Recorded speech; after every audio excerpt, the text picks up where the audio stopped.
Lembra quando aquela mulher samaritana falou com Jesus sobre onde se deve adorar a Deus? Nossos pais dizem que é aqui nesse monte em Samaria, vocês judeus dizem que é lá em Jerusalém. Resposta de Jesus: nem Samaria, nem Jerusalém, mas vem a hora em que os verdadeiros adoradores vão adorar o Pai em espírito e verdade, porque são esses que o Pai procura. Ainda hoje são comuns as questões sobre onde, né? Se é aqui, se é lá. Mas Jesus diz que Deus é espírito. Então é importante que os adoradores dele o adorem em espírito e verdade. Ele procura esses. E se Jesus falou isso e você quer ser encontrado, então essa fala dele é muito valiosa para a gente pôr em prática e realmente ser aquilo que o Pai deseja encontrar. E se é em espírito, então não depende de lugares físicos. E também é mais profundo do que só no âmbito da alma. E se é em verdade, e Jesus é a verdade, então uma das coisas que a gente pode pensar aqui é que é adorar de acordo com aquilo que Jesus é e ele te ensina a ser. Adorar do mesmo jeito que ele faz e também adorar de acordo com aquilo que o Espírito da verdade te conduz a fazer, te conduz a ser. Lembrando que o Espírito da verdade é aquele que foi enviado justamente para ser o acompanhador depois que Jesus foi para o Pai. E é claro que Jesus está vivo e continua presente, falando. E adorar é uma palavra que remete a se prostrar. Eu entendo assim, numa postura de reverência, adorar a Deus no sentido de reconhecer a grandeza dele, você se fazer pequeno diante disso, e uma reverência no sentido de seguir uma vida de acordo com aquilo que ele quer, ser reverente nesse âmbito, né? E aí quando Jesus fala em adorar em espírito, eu penso sobre uma vida vivida dessa forma, em reverência a Deus, andando naquilo que ele deseja, como Jesus andou e desceu do céu para fazer a vontade do Pai.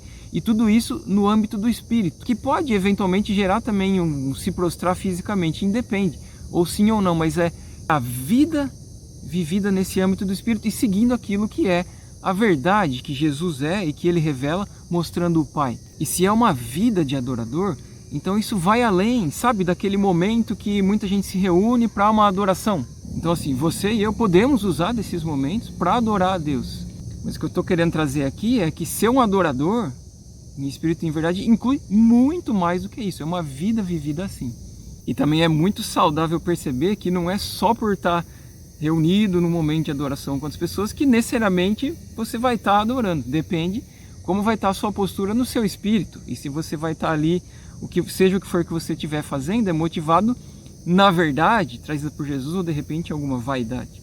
E outra coisa é perceber que a gente não depende de lugares e coisas parecidas para poder ser um adorador, porque é em espírito e verdade que o Pai procura. É que assim, embora Jesus tenha sido claro dizendo que o Pai procura por verdadeiros adoradores que o adorem em espírito e verdade, ainda é bem comum ter bastante gente procurando por verdadeiros frequentadores que adorem suas reuniões e a visão dos homens que as comandam. Então faz muito bem se a gente virar essa chave. E aproveitando também, né, falando em aqui ou lá, lembrar que Jesus falou, né, que o próprio reino de Deus, ele não está nem aqui, nem lá, né, mas está dentro de vocês, ele falou, ou entre vocês. E falando um pouco mais sobre adoração, a gente vê diversos relatos ali de coisas, por exemplo, em tal pessoa chegou para Jesus, se prostrou adorando e pediu uma cura, coisas assim, né? Então reforça essa ideia. E a gente vê o próprio Jesus lá no Getsemane, quando ele estava prestes a ser crucificado, ele mesmo, né, se prostrando com o rosto no chão ali para orar ao Pai. Né? E embora ali não apareça exatamente a palavra adoração, né, a gente vê a postura de Jesus na reverência e submissão dele à vontade do Pai, porque o que ele ora ali é justamente quando ele fala, né, se possível, Pai, afaste de mim esse cálice, mas seja feita a sua vontade e não a minha, né? Então o prostrar ali físico dele refletia como Jesus estava diante do Pai no espírito dele. E teve uma outra ocasião que eu queria destacar aqui, que é quando o diabo, né, chega para Jesus, leva ele para a parte mais alta lá do templo, mostra um monte de coisa ali e fala para Jesus assim, né, ó, eu vou te dar tudo isso se você prostrado me adorar, né? E Jesus responde assim, né, ó, vai adorar só o eu sou, o seu Deus, e só a ele prestar culto. Então Jesus foi bem claro, né? E é importante também a gente ver esse posicionamento dele e andar nessa mesma clareza, porque vira e mexe o diabo pode vir aí disfarçadamente querer tentar fazer a mesma coisa, né? E aqui então Jesus fala também sobre prestar culto. E prestar culto, né? Essa palavra tem a ver com prestar um serviço. E quando a gente pensa em prestar um serviço para Deus, não é que ele precise dos nossos serviços, né? Mas isso reflete uma vida voltada a servir os propósitos dele, né? A viver o que ele quer que seja feito, né? Nesse sentido, servi-lo, né? Prestar culto a ele, né?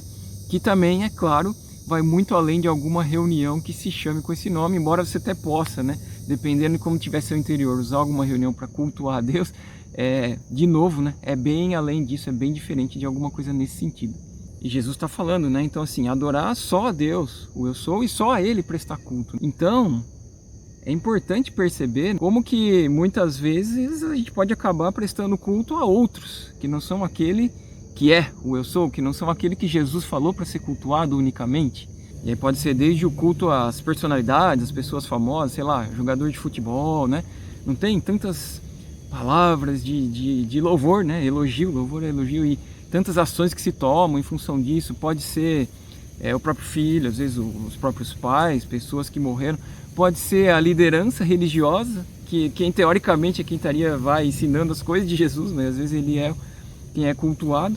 Pode ser liderança política, não é? Olha para o cenário aqui no Brasil hoje, seja para qual lado for, quanto não tem disso, e aí quantas palavras são ditas sobre essas lideranças, serviços prestados, vamos dizer assim, nesse aspecto, né, de chegando, quem sabe, a cultuar mesmo, e quanto que se odeia, ou sei lá o que, o outro lado que não faz isso, que segue a outra, sabe? É importante pensar nisso, né?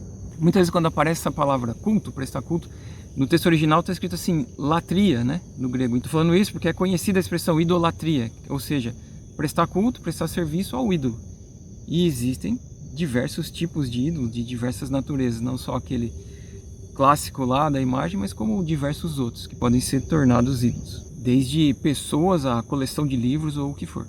E tem uma outra fala de Jesus que me chama muito a atenção, que é quando ele estava prestes a ir para o Pai e estava falando várias coisas para os discípulos, né? Aí uma delas foi assim, ó, que vai chegar o tempo em que quem matar vocês vai achar que está prestando culto a Deus, ou prestando serviço a Deus. E ele falou isso para os discípulos para já avisar antes, né? Ele estava falando, ó, estou dizendo essas coisas para que vocês não tropecem e tal, e aí se acontecer, vocês se lembrem que eu já disse isso antes. Então, se a gente for andar na mesma pegada de Jesus, e que é o que ele estava chamando os discípulos a fazer lá na ocasião, e como isso é o que aconteceu com Jesus, então a gente já vai sabendo que é o que pode acontecer com a gente já fica preparado para isso. E vale colocar também que Jesus falou assim, as pessoas farão isso porque eles não conhecem nem o Pai, nem eu. Então, fica aqui por outro lado também um aviso de que se a gente tem cara de que anda com Deus, mas na verdade não anda com Ele, não conhece o Pai Jesus, o aviso é para que a gente não seja aqueles que vão ser os perseguidores, os que matarão. E essa fala de Jesus, como todas as outras, ela é muito viva, muito real, né? E eu fiquei aqui pensando em algumas coisas, né? Por exemplo, quando o próprio Jesus foi morto, será que não tinha gente ali pensando que estava prestando culto a Deus, prestando serviço a Deus ao fazer isso?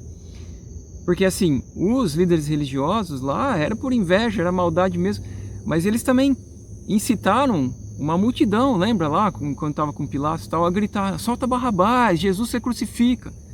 Será que dessa multidão não tinha gente matando Jesus, achando que Deus estava gostando disso? Ou mesmo o caso de Estevão, um pouco depois, que foi apedrejado até a morte.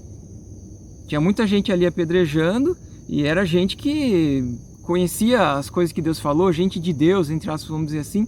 Será que não tinha alguns ali pensando que Deus estava achando bom eles matarem Estevão? Talvez, por exemplo, o próprio Saulo.